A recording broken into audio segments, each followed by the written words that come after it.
Hey guys, welcome to the channel. My name is Tiffany and I'm the owner of Tiffany Gordon Cosplay LLC, which is a company that focuses on costume and prop fabrication as well as education. And I'm happy to be back at the Createx headquarters today to bring you another technique.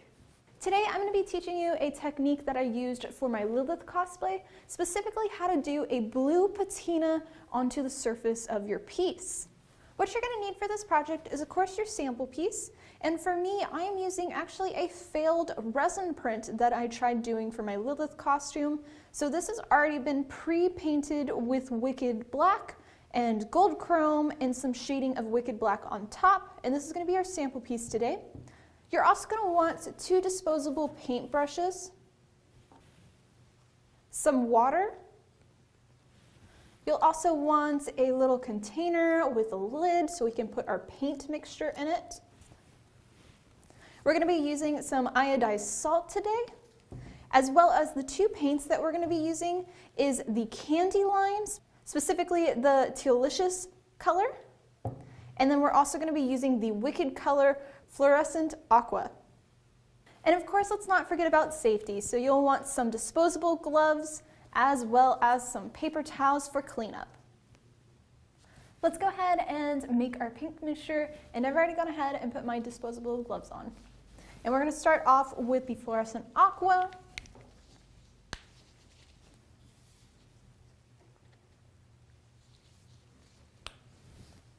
Followed by the Candy Line Tealicious.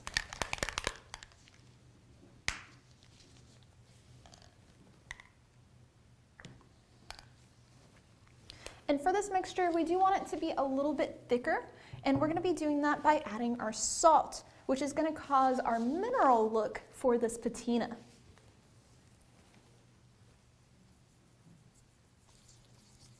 And then we'll want to add a little bit of water to our mixture as well. Now you can work back and forth depending on if you add too much of one piece, because you do want it to be not too liquidy and not too thick for the right consistency. So we're going to go ahead and add a little bit more salt to this. And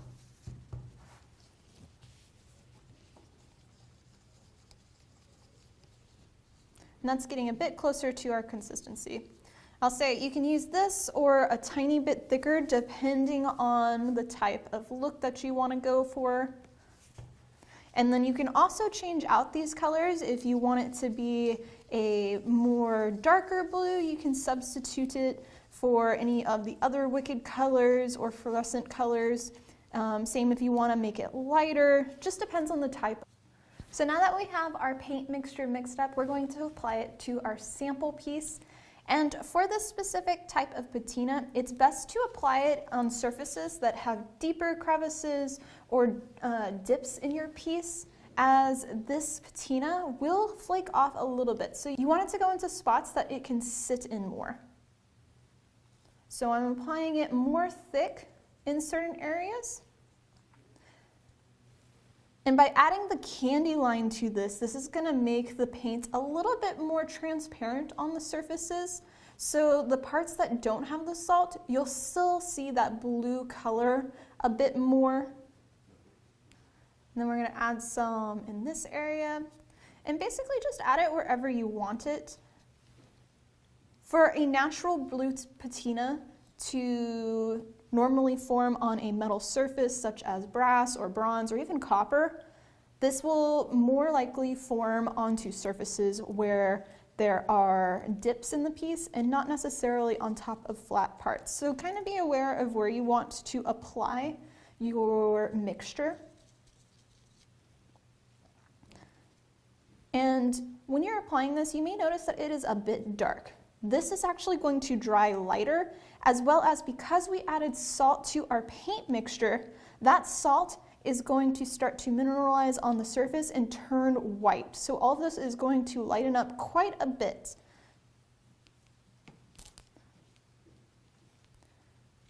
The drying amount of time will vary depending on how thick your application is of this paint as well. So if you have it really thick, it's going to take probably 2 to 4 hours to dry. If it's really thin, then maybe about an hour to 2. Be aware that wherever we're applying this, if it is a flat surface after it dries and your hand touches it, it will slightly come off. So you do want to put these in places that aren't going to be touched very much, as well as once you're done, you will want to seal it to help prevent the paint and the salt from coming off as much.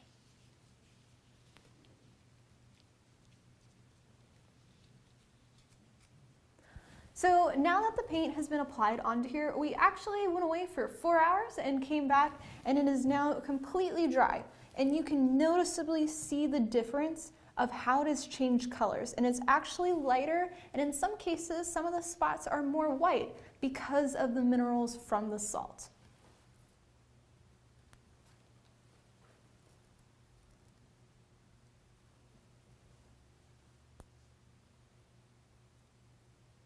So at this point, we do want to continue working with this, and the salt actually is not going to stick onto the surface very well, and that's why we added a lot of the paint. And at this point, any part that is really thick, specifically like here, will end up flaking off. So we want to prevent a lot of it from flaking. So we're going to go ahead with a trash paintbrush that is more thick with the bristles and kind of just flake a little bit of it off to get some of the loose salt off, because it's going to come off anyway, and we want to prevent that from really coming off.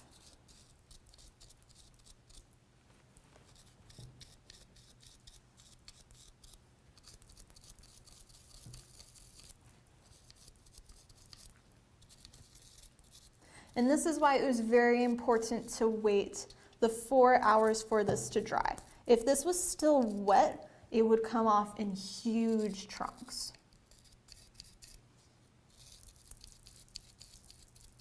And a reminder that any place that your hand is going to be touching a lot is going to cause that patina to come off over time as well. So at this point, we have our piece here, and if you're happy with it, you can go ahead and seal it. If you are not and you want to cause, like let's say the patina went a little bit more white because you had a lot more salt in the batch, feel free to go ahead and apply a little bit more paint. And I'm going to show you now how to add a little bit more paint to the surface, and instead of using the Candy and the Wicked colors together, we're just going to use straight fluorescent aqua from the Wicked line. So I'm going to pour a little bit into my cup. And then I have another paintbrush, and then on the surface we're going to be applying it to the salt sections a little bit that went a little more white than we want. Just put a little bit on our paintbrush, and then we're just going to go into more of the thicker areas of the paint and apply it just to add a little bit more color. If the color was too blue, you can go in and add a lighter color. If you want it to be darker, you can use a different darker color blue and just have some fun. The paint on top of the salt will actually help to hold the more thick areas that had salt to stay on the surface a little bit more.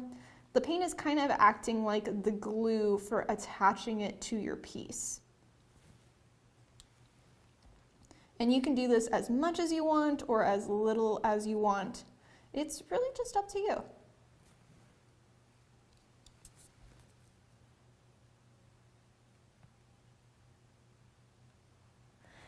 And that's going to be how you finish off your patina for doing the base color. Now, if you're adding more paint, you are again going to want it to dry. It won't take as long to dry because you're just applying the paint and not more salt.